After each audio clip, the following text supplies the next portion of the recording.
Voigtlander Nokton 35mm f1.4. What about it?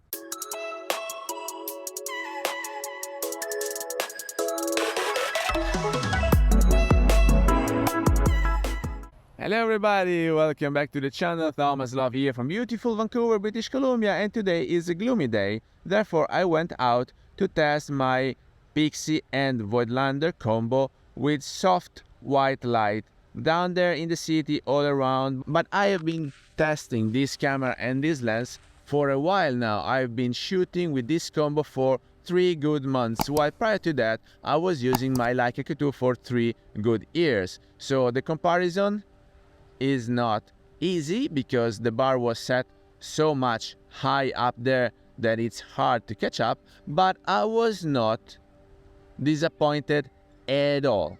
In 3 months of use with this Pixii and with this Voigtlander 35mm f1.4 lens, which is fast enough for all your needs, I was never disappointed. Why is that? Because first, it's a rangefinder camera, so it's a completely different shooting experience. If you don't know what we're talking about and you missed the episode, please find it up here.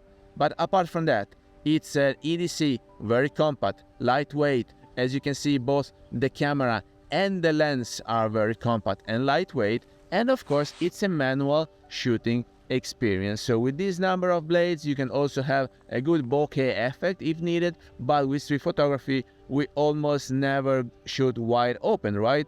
We tend to use f8 to f11. If we need some help, we might go down to f5.6, but you need to have enough depth of field to see the surroundings and where the scene is happening. But why such a fast lens if you're not shooting wide open? Because that translates into a very sharp lens. You just need to close it down a couple f-stops. So as of f2.8, this lens is oh so sharp and will never disappoint you. And then if you need it, of course, you can shoot wide open, you can have your bokeh effect, you can do whatever it pleases you, you can eventually close it down, you have beautiful blades that will give you the effect that you're looking for. The only thing is that being a manual lens and being on a rangefinder camera, it doesn't have contact, so they don't talk to one another.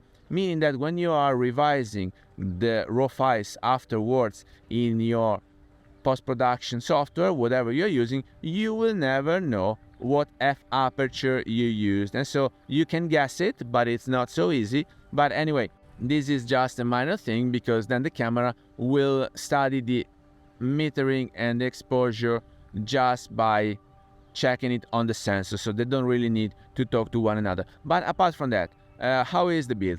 Voigtlander, Leica, Zeiss, those are all German brands which are very well known for their top quality in construction. And so this lens didn't disappoint me. You have the clicky click f-aperture ring with also intermediate stops, so if you need to change the f-aperture, then you can do it very easily. And the focusing knob is also smooth, and that comes in handy when you want to shoot from the hip, because maybe you have your camera hanged on your neck and you just need to change the focusing distance while it's down there because you don't look into the EVF, and you just need to move it, and you can really use the pinky for how smooth that is. So I was really pleased with the end results I had out of the lens. I've been testing it for a while now, therefore I had different lighting conditions: hard light, soft light, daylight, night light, nature. I went out in nature to have a different background, and so it also resolves the depth of field and the dynamic range very well. So I was never let down by this combo, Pixii and Voigtlander 35mm. But I am waiting for another lens. I will let you know and I will keep you posted in due time if I'm getting it, because this was not my first choice. This was a gentle concession from Pixii, because when they sent over the camera, they also included in the box this 35mm Voigtlander so that I could just go out and use it and test it right away, right out of the box. But I didn't pick it up, so I would have gone maybe a bit wider, because I was also used to the 28mm I had in my Leica M-mount for the past 3 years, and not forcefully with Voigtlander, despite I am very happy that they sent a Voigtlander and not a 7 artisans or a TT artisan, because those ones come in and they're not fine-tuned most of the times, meaning that if you don't know your way around it, you will have to find a tutorial and see how to move the screw and then set the focusing distance in order to have it straight and fine-tuned to be a reliable focusing distance. Otherwise, you're just shooting in the dark. While this Voigtlander comes in handy, comes in already set up, so you don't need to do anything, just mount it on your camera, go out and shoot. But this said, I was so very pleased with the quality, with the compact, because this lens is very compact and lightweight, so it doesn't change anything in operating the camera. You don't even feel it when you have it hanged on your neck or when you're hanging it in your hand. You really don't have any troubles whatsoever with the dimension of the lens, nor with its build quality. It will not let you down, and so this lens is performing absolutely well. I think it's a good value for the money. It comes in at a fraction of the price of any Leica lens, so till the very moment you have the budget for that, go with Voigtlander and rest assured your results will be amazing. So now let's see together a few examples of pictures that I've taken in these 3 months. I gave it a try in different situations, so please let me know down here in the comment if you think it was sharp enough or what are your 2 cents about this lens.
So with that, guys, I hope you got some value out of this video. If you did, please remember to like it, share it on social media, subscribe to the channel so you won't miss the new videos to come, and I guess I will see you later. Thank you. Bye-bye.